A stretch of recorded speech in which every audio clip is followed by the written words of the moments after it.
ওকে, হরে Krishna. So আজকে আমরা দেখবো হচ্ছে ভগবদ গীতার 9th চ্যাপ্টার। ঠিক আছে, যার নামটা হচ্ছে রাজগুহ্য রাজবিদ্যা যোগ, যেখানে সব গুহ্যতম কথাগুলো, সব মানে এমন এমন কথাগুলো যেগুলো হচ্ছে বিদ্যার মধ্যে রাজা, ওরকম কথাগুলো ভগবান কৃষ্ণ এখানে আজকে আমাদেরকে বোঝাবে। কালকের অধ্যায়ে আমরা কি দেখেছিলাম? অক্ষর ব্রহ্ম যোগ, যেখানে আমরা ভগবান কৃষ্ণের ব্যাপারে অনেক কিছু জানতে পারলাম। ভগবান কৃষ্ণ তিনি হলেন অক্ষর ব্রহ্মা, তার কোনোদিন কোনো কিছু শেষ হয় না। যেমন আমাদের সবকিছু শেষ হয়, অনেক কোনো কিছুই শেষ হচ্ছে। তো হরে কৃষ্ণা, এই অধ্যায়টা আজকে আমরা শুরু করছি রাজগুহ্য রাজ বিদ্যা যোগ। রাজগুহ্য মানে হচ্ছে গুহ্যতম কথাগুলোর মধ্যে যে কথাগুলো রাজা, king of all the secrets. তারপরে রাজবিদ্যা, কিং অফ অল। श्री भगवानुवाच इदं तु ते गुह्यत्वं प्रवक्ष्यायम् अनुसूयवे ज्ञान सहितं यज्ञात्मह मोक्षयसे शुभात्। ভগবান কৃষ্ণ এখানে বলছে, because you are never envious of me, হে অর্জুন, তোমার মধ্যে আমার প্রতি কোনো ঈর্ষা নেই, সেই জন্য আমি তোমাকে এই সমস্ত জ্ঞানগুলো দেব। এখানে আমরা দেখতে পারি কত ভালো একটা গুণ, ভগবানের প্রতি কোনো ঈর্ষা নেই। আমাদের অনেক সময় ভগবানের প্রতি ঈর্ষা হয়ে যায়। আমাদের জীবনে যখন অনেক দুঃখ থাকে, আমরা ভাবতে শুরু করে দিই যে ভগবান মানে হয়তো এরকমই চায়, ভগবান মানে খারাপই চায় আমার, সেরকম আমরা ভাবতে শুরু করি। কিন্তু অর্জুনের মধ্যে ভগবানের প্রতি কোনো ঈর্ষা ছিল না। অর্জুনের জীবনে অনেক কিছু খারাপ হয়েছে, কিন্তু কোনোদিন ভগবানের কাছে গিয়ে কমপ্লেন করেনি যে এরকম কেন হলো। এরকম ভগবান বলছে ঠিক আছে, চলছে জীবন।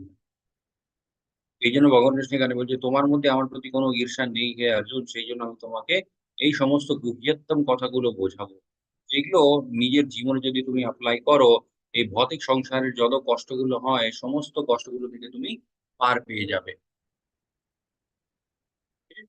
আগে ভগবান কৃষ্ণ বলছে, রাজবিদ্যা রাজগুহ্যম পবিত্রম ইদম উত্তমম প্রত্যক্ষবাগমম ধর্ম্যম সুসুখম কর্তুম অব্যয়ম। অর্জুন, রাজবিদ্যা রাজগুহ্যম, এটা এই অধ্যায়ের নামটাও আমরা দেখলাম। সেই কথাগুলোই ভগবান কৃষ্ণ এখানে বলছে যে অর্জুন, আমি তোমাকে যে জ্ঞানগুলো দেব, যে গুহ্যতম কথাগুলো বলবো, সেই সমস্তগুলো হচ্ছে রাজা, king of all secrets and king of all knowledge. King মানে আমরা কাকে ভাবি? কিং মানে হচ্ছে যে সব থেকে টপ মোস্ট, তার উপরে আর কেউ হয় না। ভগবান কৃষ্ণ এখানে সেটাই বলছে যে যেই জ্ঞানটা আমি দিচ্ছি, সেই জ্ঞানের উপরে আর কোনো জ্ঞান হয় না। অ্যান্ড যে গুহ্যতম কথাগুলো আমি তোমাকে বলবো, তার উপরেও আর কোনো গুহ্যতম কথাগুলো হয় না হে অর্জুন। এই কথাগুলো হচ্ছে পবিত্রম ইদম উত্তমম, সব থেকে উত্তম কথাগুলো অ্যান্ড সব থেকে পবিত্র কথাগুলো। ওকে, প্রত্যক্ষ বাক প্রত্যক্ষ বাগমম ধর্মিয়ম সুসুখম করতুম, এই কথাগুলো যদি একটা মানুষ নিজের জীবনে অ্যাপ্লাই করতে পারে, সেই মানুষটা সুসুখম, খুব ভালোভাবে থাকবে, খুব সুখে থাকবে নিজের।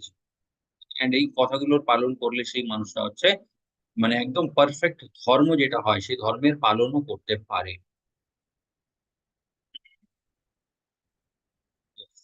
আমরা দেখতে পারি, if we are not serious in school we remain in the same class. এটা আগে হতো যে একই ক্লাসে যদি একটা বাচ্চা ঠিকঠাক পড়াশোনা না করে, তখন কি হয়, সেই বাচ্চাটাকে সেই ক্লাসটা আবার রিপিট করতে হয়। ঠিক সেভাবেই এখানে আমরা কি শিখতে পারি, if we are not serious in devotion, যদি ভক্তির মধ্যে আমরা সিরিয়াস না হই তাহলে কি হবে, we remain in the same cycle of birth and death। এই যে জন্ম মৃত্যু জরা ব্যাধি যে পুরো সাইকেলটা থাকে, এই সাইকেলের মধ্যেই আমরা নিরন্তর থেকে যাই। কালকের অধ্যায়তে ভগবান কৃষ্ণ কি বলেছিলেন, আমার কেউ আমাকে কেউ যদি স্মরণ করে মৃত্যুর সময়, ঠিক আছে, সে কোথায় পৌঁছে যাবে, আমার ধামে পৌঁছে যাবে। সেখানে যাওয়ার পরে একটা জীবকে জন্ম মৃত্যু জরা ব্যাধি এই সমস্ত কষ্টগুলো কোনোদিন আর ভোগ করতে হয় না। আগে ভগবান কৃষ্ণ বলছে, अश्रद्धादानः पुरुषः धर्मस्यस्यः परन्तप अप्राप्यः मां निवर्तन्ते मृत्युसंसारवर्तमानि। Those who are not faithful in devotional service cannot attain me, O conqueror of enemies. Therefore, the path of death is just birth and death in this material world. কেউ যদি ভগবানের প্রতি শ্রদ্ধা না রাখতে পারে, অশ্রদ্ধা দান পুরুষ, এমন কেউ পুরুষ যারা ভগবানের প্রতি কোনো রকমের শ্রদ্ধা নিজের মধ্যে আনতে পারে না, ভগবান, তাদের অবস্থা এটাই হয় বারবার জন্ম হয়, বারবার মৃত্যু হয়। কিন্তু এটা মনে রাখতে হবে, বারবার জন্ম আর বারবার মৃত্যু মানে সেটা মানব শরীর নাও হতে পারে। এই জন্মে আমরা অনেক হয়তো মানে কিছু খারাপ কাজগুলো করলাম, এর পরের জন্ম আমাদের কোনো একটা মানে খারাপ শরীরেও হতে পারে, যেখানে আরো অনেক রকমের কষ্টগুলো আমাদেরকে ভোগ করতে হয়। আগে ভগবান বলছে, মায়া ততম ইদম সর্বম জগৎ অব্যক্তঃ মূর্তিনঃ মৎস্থানি সর্বভূতানি নাশহম তেষ্ব অবস্থিতঃ। ভগবান কৃষ্ণ বলছে, মৎস্থানি সর্বভূতানি, আমি সমস্ত জায়গাতে স্থাপিত আছি হে অর্জুন। মৎস্থানি সর্বভূতানি, সমস্ত জীবদের মধ্যে আমি আছি। না চাহম তেষু অবস্থিতানি, তারা কিন্তু আমার মধ্যে নেই। All beings are in me, সমস্ত জীবগুলো কিন্তু আমার মধ্যে আছে, but I am not in them. I am not in them যখন ভগবান কৃষ্ণ এই কথাটা বলে, তার মানে ভগবান কৃষ্ণকে নিজে ফিজিক্যালি ওখানে প্রেজেন্ট থাকতে হয় না। ভগবান কৃষ্ণ কিভাবে থাকে? নিজের জগৎ অব্যক্ত মূর্তানি, অব্যক্ত রূপে কিন্তু ভগবান কৃষ্ণ এই গোটা জগতের মধ্যে থাকে। অব্যক্ত মানে হচ্ছে যেটার কোনো রূপ থাকে না। যেমন অনেক ফিলসফিও বলে ভগবান নিরাকার হয়। ইয়েস, অবশ্যই হয়। সেটাও কিন্তু ভগবান কৃষ্ণ নিজেই। অ্যান্ড আকার যার থাকে সেটাও কিন্তু ভগবান নিজেই। এই সমস্ত যে কনফিউশন গুলো থাকে এটার ব্যাপারেও আমরা আগে ধীরে, ধীরে আরো অনেক ক্লারিটি বুঝব। মানে এই নিরাকার, আকার এই সমস্ত যে ব্যাপারগুলো থাকে এগুলো কি হয়? কার ভক্তি করলে আমরা কোথায় পৌঁছাই? এই কথাগুলোও ভগবান কৃষ্ণ বলছেন। আপাতত ভগবান কৃষ্ণ এটা বলছে, আমার অব্যক্ত রূপে আমি গোটা বিশ্ব ব্রহ্মান্ডের মধ্যে থাকি। সমস্ত জীবগুলো আমার মধ্যে থাকে কিন্তু আমি তাদের মধ্যে নেই। না অহং তেষু অবস্থিত। আগে ভগবান কৃষ্ণ বলছে, मय्याध्यक्षेण प्रकृतिः सूयते सच्चराचरम् हेतुनानेन कौन्तेयः जगद्विपरिवर्तते। This material nature which is one of my energy, ভগবান কৃষ্ণ বলছে এই যে ভৌতিক সংসার এটাও কিন্তু আমার কি একটা শক্তি। আগেও আমরা দেখেছিলাম ভগবান কৃষ্ণ বলেছিলেন, এই মায়াও কিন্তু আমার কি শক্তি, এটাকে তোমরা কোনোদিন পরাজিত করতে পারবে না নিজের শক্তি দিয়ে। তার জন্য কি করতে হবে? ভগবান কৃষ্ণের কি শরণাগতি নিতে হবে। এখানে ভগবান কৃষ্ণ বলছে এই মায়াও কিন্তু, তারপরে এই ভৌতিক জগৎ এই পুরোটাই কিন্তু আমার আদেশানুসার কি কাজ করে। যত জীবচর অচর, ওকে, যে জিনিসগুলো নড়তে পারে, যে জিনিসগুলো নড়ে না, ভগবান কৃষ্ণ বলছে সবকিছু আমার নিয়মের মধ্যেই থাকে। আমার নিয়মের বাইরে কিন্তু কোনো কিছুই যেতে পারে না। Not even a single atom. একটা জীব তো দূরের কথা, একটা ছোট কণও কিন্তু ভগবানের বানানো নিয়ম থেকে বাইরে যেতে পারে না। ভগবানের আদেশেই কিন্তু এখানে বারবার কি হয়? সৃজন হয় আর এখানে বারবার প্রলয় হতে থাকে। আগে ভগবান কৃষ্ণ বলছে, "আবজানন্তি মাম মূঢ়াঃ মনুষ্টিম তনু তনুম আশ্রিতম অপরম ভাবম অজানন্তঃ মাম ভূতঃ মহেশ্বরম।" ওকে, "Fools deride me when I descend in human form." ভগবান কৃষ্ণ বলছে, আমি যেরকম এই মানুষ রূপে যখন এখানে অবতরিত হই, খুব মূর্খই যারা হয় তারাই কিন্তু ভাবতে শুরু করে দেয় যে ইনিও আমার মতোই একটা। যেমন এখানে আমরা দেখতে পারি দুর্যোধন। দুর্যোধন কি ভাবছে? দুর্যোধন ভাবছে ভগবান কৃষ্ণ উনিও কিন্তু নরমাল একটা মানুষের মতো। উনার মধ্যে কোনো স্পেশাল কোয়ালিটি নেই। উনি হয়তো একটু বেশি জ্ঞানী হতে পারে কিন্তু উনি ভগবান নন। এই ভুলটা কিন্তু দুর্যোধন করেছিলেন। তখনই ভগবান কৃষ্ণ উনাকেও বুঝিয়ে দিয়েছিলেন যে, "তুমি যেটা ভাবছো সেটা কিন্তু ঠিক নয় হে দুর্যোধন।" সেটাই ভগবান কৃষ্ণ এখানে বলছে যে, মূর্খ যারা হয় তারা ভাবতে শুরু করে দেয় আমিও নরমাল একটা মানুষ। কিন্তু আমি নরমাল নয়। They do not know my transcendental nature, ভগবানের যে আধ্যাত্মিক প্রকৃতি যেটা থাকে, সেই ব্যাপারটা কিন্তু তারা বুঝে উঠতে পারেন। আগে ভগবান কৃষ্ণ বলছে, "মোঘ স মোঘঃ কর্মাণুঃ মোঘঃ জ্ঞানঃ বিচেতসঃ রক্ষাসিম আসুরিম চৈব প্রকৃতিং মোহিনীম শ্রিতঃ।" Those who are bewildered or attracted by demoniac and atheistic views, নাস্তিক তারপরে আসুরিক এই সমস্ত ভাবগুলোর প্রতি একটা মানুষ আকৃষ্ট হয়ে যায়। কখন আকৃষ্ট হয়ে যায়? যখন এই মায়ার যে শক্তিটা থাকে, মায়ার প্রভাব তাদের উপরে খুব বেশি যখন হয়ে যায়। অনেক লোকজনকেই আমরা আমাদের আশেপাশে দেখি। মায়া ছাড়া আর কিছু বুঝতেই পারে না। কোনো রকমের মানে ডিট্যাচমেন্ট নেই। যে অনেক যে মানে মেটেরিয়াল অ্যাটাচমেন্ট গুলো থাকে, সেগুলো থেকে একটু অনাসক্ত হতে হবে। সেই অনাসক্তি ভাবটাই কিন্তু তাদের মধ্যে দেখা যায় না। সমস্ত জিনিসগুলোর প্রতি খুব অ্যাট্রাক্টেড থাকে। হ্যাঁ? ওরকম হতে হতেই কিন্তু ভগবানের প্রতি বিশ্বাস চলে যায়। তারপরে অনেক রকমের আ আসরিক ভাবগুলো কিন্তু সেই মানুষের মধ্যে উৎপন্ন হতে শুরু। আর ভগবান কৃষ্ণ বলছে এরকম পরিস্থিতিতে সেই জীব যদি মুক্তির ব্যাপারে, তারপরে আধ্যাত্মিক জ্ঞান যে আমি অর্জিত করব, এই সমস্ত চেষ্টাগুলো যদি সেই মানুষটা করতে থাকে, সে কিন্তু কোনোদিন মানে সাকসেসফুল হতে পারবে না। কেন সাকসেসফুল হতে পারবে না? বিকজ সেই মানুষটা অলরেডি অনেকটা মানে আসক্তি আছে এই ভৌতিক সংসারের প্রতি।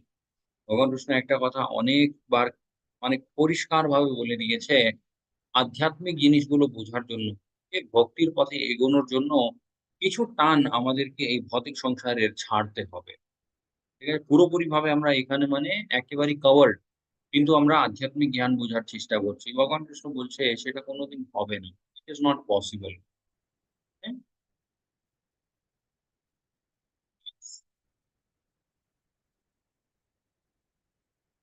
আগে ভগবান কৃষ্ণ বলছে, "মাহাত্মানস্তু মাম পার্থঃ দৈবীং প্রকৃতিম আশ্রিতাঃ ভজন্তি অনন্যাঃ মানসো জ্ঞাত্বা ভূতাদিম অব্যয়ম." O son of Pritha, those who are not deluded, the great souls are under the protection of the divine nature. They are fully engaged in devotional service. ভগবান কৃষ্ণ বলছে, যারা খুব ভালো ভক্ত হয়, যারা এই ভৌতিক সংসারের প্রতি অতটা attracted থাকে না, অনেকটা আ অনাসক্তি আছে তাদের মধ্যে। ভগবান কৃষ্ণ বলছে তাদের রক্ষা কে করে? তাদের রক্ষা করে হচ্ছে আধ্যাত্মিক শক্তিগুলো, ডিভাইন নেচার। তারপরে এটা তাদের সাথে কেন হয়? তারা সবসময় ভগবানের সেবার মধ্যেই থাকে। ঠিক আছে? যেকোনো পরিস্থিতি হোক, যেকোনো সিচুয়েশন হোক, মনের মধ্যে যেরকমই ব্যাপারটা হোক না কেন, তারা কিন্তু ভগবানের সেবার মধ্যে অবশ্যই সবসময় থাকে। সবসময় কি করে থাকতে পারে? সেই মানে মোটিভেশনটা তারা কোথা থেকে পায়? সেই মোটিভেশনটা হচ্ছে নিজের মনের মধ্যে অনেক রকমের বিচারগুলো ভগবানকে নিয়ে। সেটাই ভগবান কৃষ্ণ এখানে বলছে, "They know me as the supreme personality of Godhead, original and inexhaustible." তারা জানে যেরকমই পরিস্থিতি দিয়ে আমি এই ভৌতিক সংসারের মধ্যে যাচ্ছি, ভগবান কৃষ্ণ তিনি হলেন পরম ভগবান। এখানে যত যা আছে সবকিছু কিছুক্ষণের জন্য দেওয়া হয়েছে, কিছু জিনিসগুলো বোঝার জন্য বা কিছু ভোগ করার জন্য। বা কিছু একটা পাপ কাজ করেছি সেটার মানে শাস্তির জন্য। কিন্তু আল্টিমেটলি পরম ভগবান তিনি হলেন কৃষ্ণই, তিনি হলেন একদম অরিজিনাল অ্যান্ড ইনএক্সহস্টেবল। ভগবানের শক্তি কিন্তু কোনদিন শেষ হয় না। আগে ভগবান কৃষ্ণ বলছে, "সততম কীর্তয়ন্তো মাম যতন্তশ্চ দৃঢ়ভৃতঃ নামস্যন্তশ্চ মাম ভক্ত্যঃ নিত্যযুক্তঃ উপাসতে।" এখানে ভগবান কৃষ্ণ বলছে ভক্তরা কি করে? ভক্তরা কি করে? সততম কীর্তয়ন্তো মাম। ভগবান কৃষ্ণ বলছে ভক্তরা কিন্তু নিরন্তর আমার এই কীর্তন করতে থাকে। যতয়ন্তশ্চ যতন্তশ্চ দৃঢ়ব্রতঃ। এই কাজটা কিন্তু তারা খুব দৃঢ় সংকল্প নিয়ে করে। এরকম নয় যে আজকে করলাম, সামনের দিন করলাম না। এক ১ সপ্তাহ পরে আবার করলাম, এরকম না। একদম দৃঢ় থাকে তারা নিজের ভক্তি ভাবের মধ্যে। নামস্যন্তশ্চ মাম ভক্ত্যা। তারা কিন্তু আমার নাম নিতে থাকে। এই আমার নাম নিয়ে কিন্তু তারা ভক্তির মধ্যে থাকে। নিত্যযুক্ত উপাসতে। সেইভাবে তারা কিন্তু আমার উপাসনা করতে থাকে। আমার প্রতি তাদের মধ্যে যে তপস্যা থাকে, এটা এইভাবে তারা প্রকাশিত।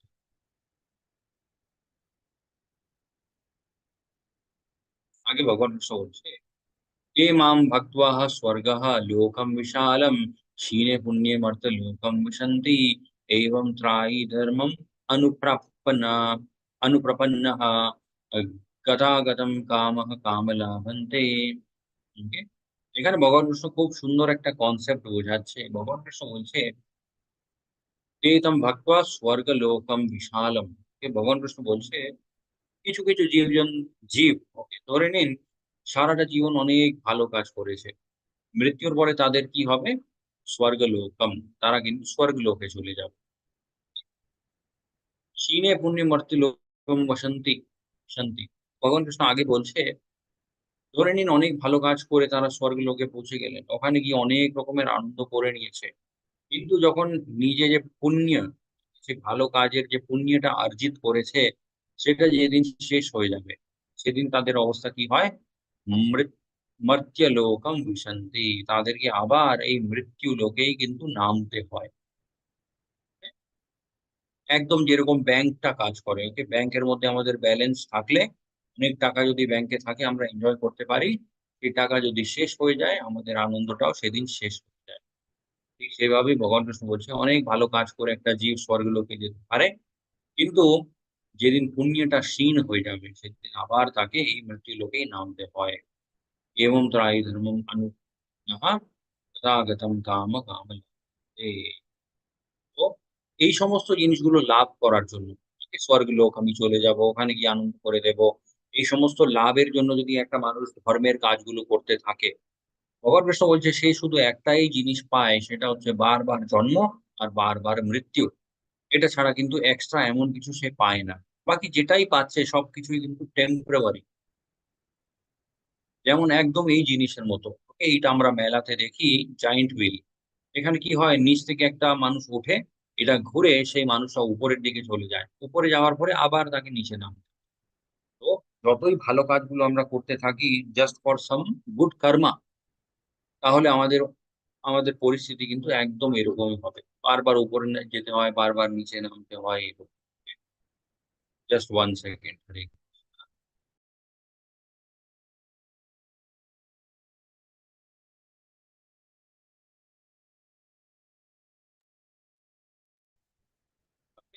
হরে কৃষ্ণ।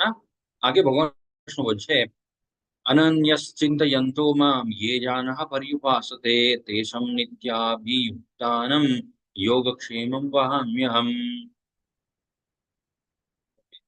ভগবান কৃষ্ণ বলছে, অনন্যশ্চিন্তয়ন্তো মাম, যে ভক্তরা নিরন্তর আমার চিন্তার মধ্যেই থাকে।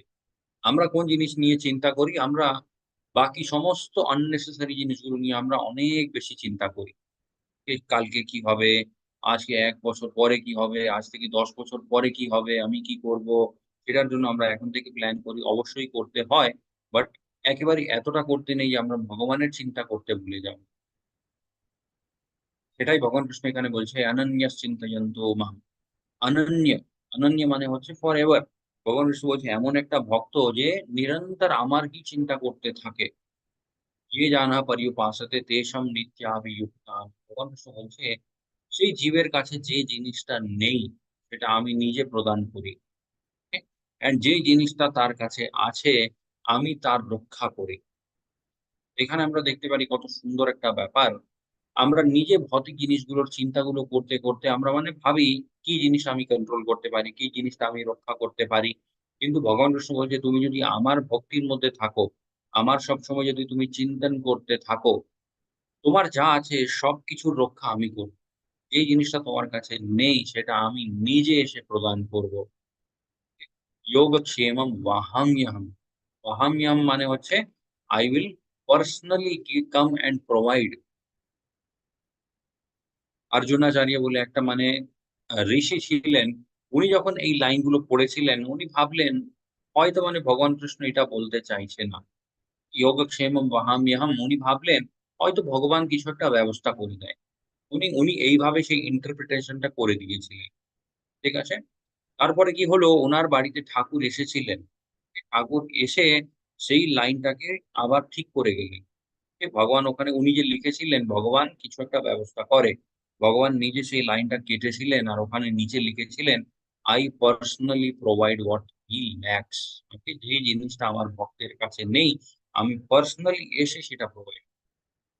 ওখান থেকে উনি প্রমাণ পেলেন যে ইয়েস, এই কথাটা ভগবান কৃষ্ণ অ্যাকচুয়ালি এটাই বলতে চাইছে। ওরকম নয় যে ভগবান কিছু একটা ব্যবস্থা করে দেবে অ্যান্ড জিনিসগুলো যার মতো হতে থাকবে। ওরকম না। He personally provides।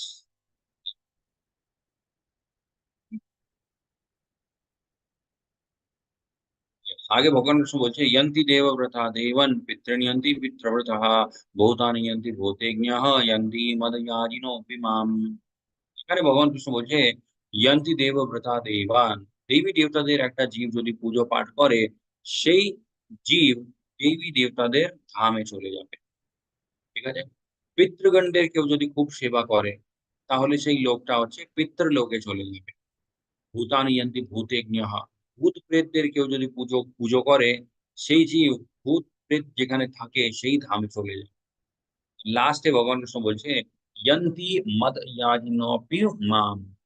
আমার কেউ যদি পুজো পাঠ করে, সেই জীব অবশ্যই আমার কাছে চলে আসে। आगे भगवान कृष्ण बोलছে पत्रम पुष्पम फलम तोयम यो मे भक्त प्रयच्छति तदहम भक्ति उपाहृतम अस्नामि प्रयतात्मनः। पत्रम पुष्पम फलम तोयम, একটা পত্র, একটা পুষ্প, ফল বা তোয়ম। তোয়ম মানে হচ্ছে জল। ভগবান কৃষ্ণ বলছে এই চারটে জিনিসের মধ্যে যে কোনো একটা জিনিসও আমার ভক্ত যদি আমাকে প্রদান করে, অ্যাজ এ ভোগ, সে যদি ভোগ লাগায়, আমাকে অফার করে, यो मे भक्त प्रयच्छति तद अहम भक्ति उपाहृतम। ভগবান কৃষ্ণ বলছে ভক্তি ভাব মনের মধ্যে রেখে যদি একটা সেটা প্রদান করে, সেই ভক্তি ভাবটা কিন্তু আমি নিজেও করি। অ্যান্ড আসনামি প্রয়তাত্মনঃ, ওই যে উনি অফারিংটা করলেন, সেই অফারিংটা আমি অবশ্যই গ্রহণ করি, উইথআউট এনি ডাউট। কিন্তু মনের মধ্যে কি থাকতে হয়? ভক্তি। এখানে আমরা এই শ্লোকার মধ্যে দেখতে পারি দুবার কিন্তু ভক্তি ওয়ার্ডটা ইউজ করা হয়েছে। "ইয়ো মে ভক্ত্যা প্রয়চ্ছতি", আমার ভক্ত। ভক্ত মানে তার মধ্যে ভক্তি থাকতেই হবে। ওকে? ভক্ত, ভক্তি ছাড়া কোনো ভক্ত হয় না। ঠিক আছে? তদ অহম ভক্তি উপাহৃতম। এই উপহার আমাকে দেবে মনের মধ্যে ভক্তি রেখে।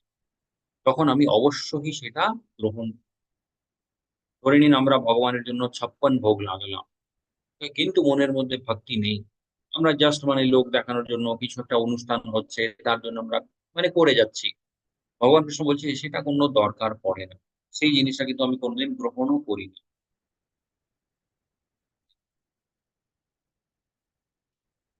সেখানে আমরা দেখতে পারি কিছু উদাহরণগুলো, যে খুব সিম্পল জিনিসগুলো যদি ভক্ত অফার করে ভগবানকে, কিন্তু মনের মধ্যে ভালোবাসা রেখে, সেটা ভগবান কত সুন্দরভাবে গ্রহণ করে। ১ম উদাহরণটা আমরা দেখতে পারি সুদামাজি। সুদামাজি এক মুঠ চাল নিয়ে গেছিলেন ভগবান কৃষ্ণের সাথে দেখা করতে। যখন ভগবান কৃষ্ণ দ্বারকার রাজা ছিলেন। হ্যাঁ? সেই এক মুঠ চাল কিন্তু ভগবান কৃষ্ণ খুব ভালোবেসে উনি গ্রহণ করেছিলেন। বিকজ সুদামাজি যে এনেছিলেন, সেই আনার মধ্যেও কিন্তু উনার খুব ভালোবাসা ছিল। হ্যাঁ? তারপর এখানে আরেকটা উদাহরণ আমরা দেখতে পারি সাবরি। সাবরিজি নিজের মানে নিজে অনেক কুলগুলো খেয়ে মানে টেস্ট করলেন যে কোনটা টক, কোনটা মিষ্টি। যেটা মিষ্টি ছিল সেটা উনি ভগবান শ্রীরামের জন্য সাইডে রেখে দিলেন। নিজের এঁঠো কিন্তু। সেটা আবার ভগবানকে নিয়ে গিয়ে দিচ্ছে। ভগবান সেটা খুব তৃপ্তি করে গ্রহণও করছে। হ্যাঁ? এখানে আমরা দেখতে পারি গজেন্দ্র। গজেন্দ্র কি করলেন? পুকুরের মধ্যে একটা পদ্ম ফুল ছিল। সেই পদ্ম ফুল ভগবানকে অর্পিত করার পরে খুব কষ্টে ভগবানকে ডেকেছিলেন। তখন ভগবান এসে উনার উদ্ধার করেছিলেন। এগুলো হয় হচ্ছে ভক্তি মনের মধ্যে রেখে খুব ভালোবেসে যদি আমরা ভগবানকে কিছু প্রদান। সেখানে আমরা দেখতে পারি শ্রীলা প্রভুপাদজি কি বলছে এই পুরো ব্যাপারের মানে টুয়ার্ডস দিস হোল ম্যাটার, যে ভগবানকে মনের মধ্যে ভক্তি রেখে কিছু প্রদান করতে হয়। প্রভুপাদজি বলছে যে Krishna does not accept anything from the hand of a non devotee. কি অভক্ত হয় তার হাত থেকে ভগবান কৃষ্ণ কিছুই গ্রহণ করে না। প্রভুপাদজি বলছে কেনই বা করবে? কি দরকার আছে? এরকম তো নয় যে ভগবানের খিদে পেয়েছে। ভগবান তো উনি মানে অনন্ত ব্রহ্মাণ্ডগুলোর মালিক। একটাও মানে ওরকম কিছু আমাদের কাছে নেই যেটা আমরা ভগবানকে খেতে দিতে পারি। বিকজ যেটা আমরা দিচ্ছি সেটা আমাদের কাছে এসেছেই ভগবানের কৃপাতে। তাহলে মানে আমরা দিয়ে কি এমন মানে এক্সট্রা করে নেব? এক্সট্রা আমরা একটাই জিনিস করতে পারি, সেই জিনিসের মধ্যে আমরা আমাদের ভালোবাসা লুকোতে পারি। এটাই হচ্ছে আমাদের ইনপুট অ্যাকচুয়ালি। বাকি তো কিছুই নেই। প্রভুপাদ এইজন্য বলছে, অভক্ত যদি কিছু অফার করে ভগবান সেটা কোনদিন গ্রহণ করে না। ভগবানের কোন দরকারই নেই ওরকম অফারিং এর।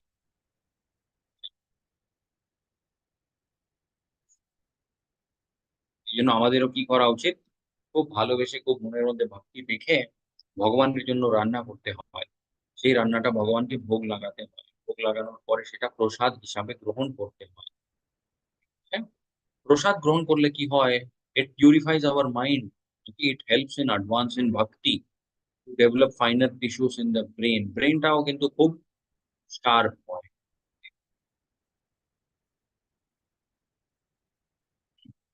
আগে ভগবান কৃষ্ণ বলছে, यत् करोषि यदश्नासि यत् जुहोषि तदासि यत् তপস্যাসি কৌন্তেয়ঃ তৎ কুরুষ্বাহ মদ অর্পণম।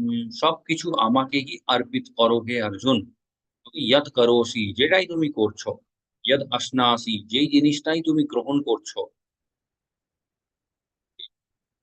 ইয়ৎ জুহোসি, যেই জিনিসটাই তুমি অফার করছো, যেটা তুমি দান করছো, দদাসি ইয়ৎ, ইয়ৎ তপস্যাস্য কৌন্তেয়ঃ, তপস্যাও যদি তুমি করো হে অর্জুন, তৎ পুরুষ পুরুষবাহ, সবকিছু করো তুমি মদ অর্পণম, আমাকে অর্পিত করার পরে সেই সমস্ত কাজগুলো করো।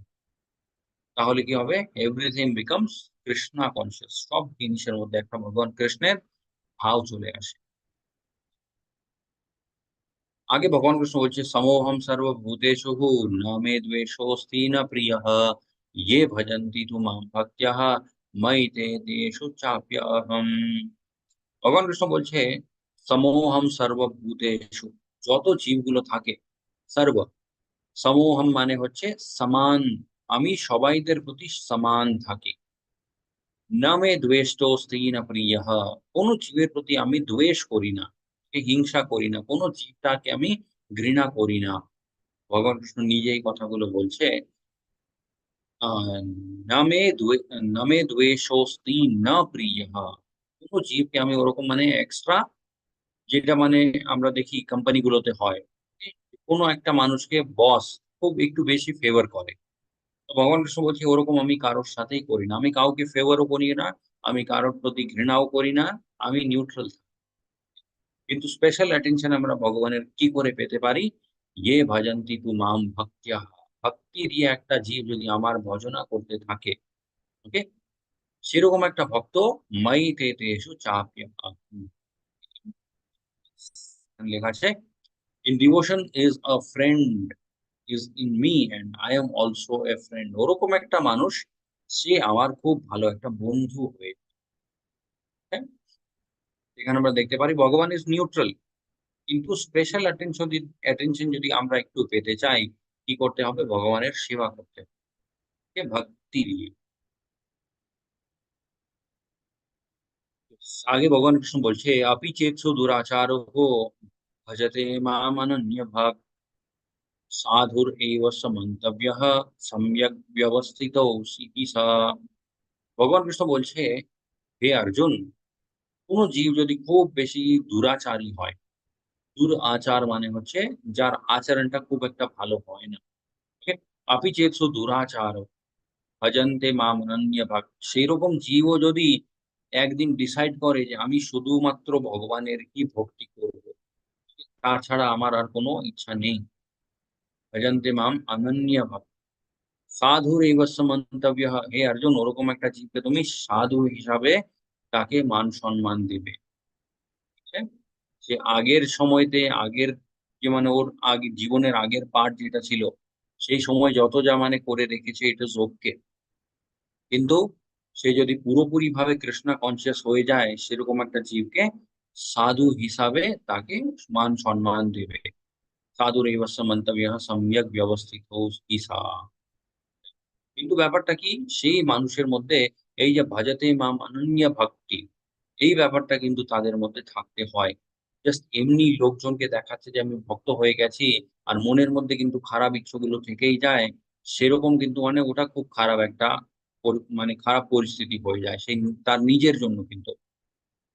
এই ব্যাপারটা কিন্তু আমরা মানে আজকাল অনেক জায়গা থেকে দেখেওছি, যে মানুষ মানে জাস্ট চেষ্টা করছে আমি লোকজনকে, যে আমি খুব বড় একটা সাধু, আমি খুব বড় একটা ভক্ত, সেরকম কিছু একটা লোকজনকে দেখাবো। And পিছনে কিন্তু আমি কিছু কিছু খারাপ গুলো করতে থাকবো, তার অবস্থা কি হয় সেটা আমরা অনেক অনেক উদাহরণ দেখে নিয়েছি। তার অবস্থা কিন্তু পরে যখন সবকিছু রিভিল হয়ে যায়, তার অবস্থা খুব খারাপ। এই জন্য ভগবান কৃষ্ণ বলছে, যদি তোমাদের মধ্যে কিছু খারাপ গুণগুলো থাকে, ইট ইজ ওকে, সেটার সাথে ডিল করো, কিভাবে সেটাকে শেষ করা যায় সেটার উপরে চিন্তা করো, ভগবান কৃষ্ণের ভক্তি করতে থাকো।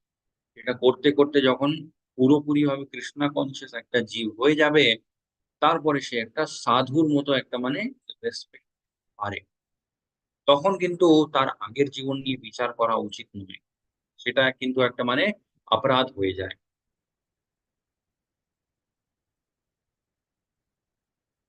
आगे भगवान कृष्ण बोलছে क्षिप्रम भवति धर्मात्मः शाश्वत शांतिं निगच्छति कौन्तेय प्रतिजानीहि न मे भक्तः प्रणश्यति।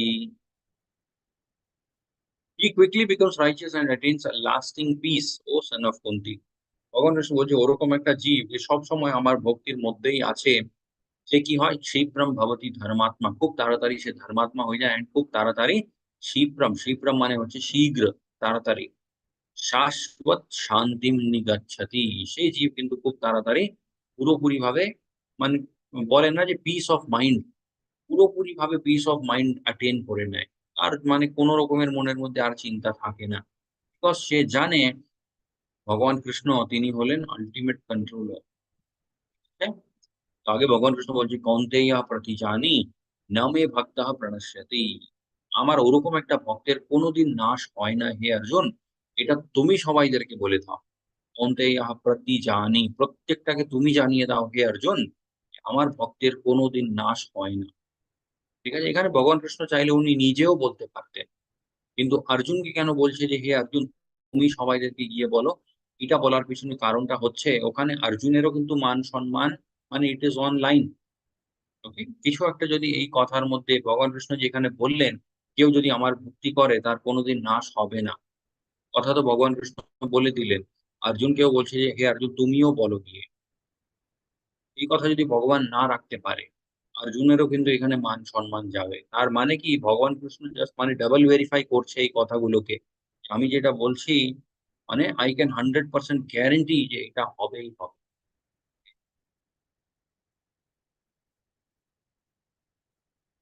आगे भगवान कृष्ण বলছে, "মন মনা ভব মদ্ভক্তো মদয়াজি মাম নমস্কুরু মামেবৈষ্যস্য युक्त्वैवम् आत्मानं मत्परायणः"।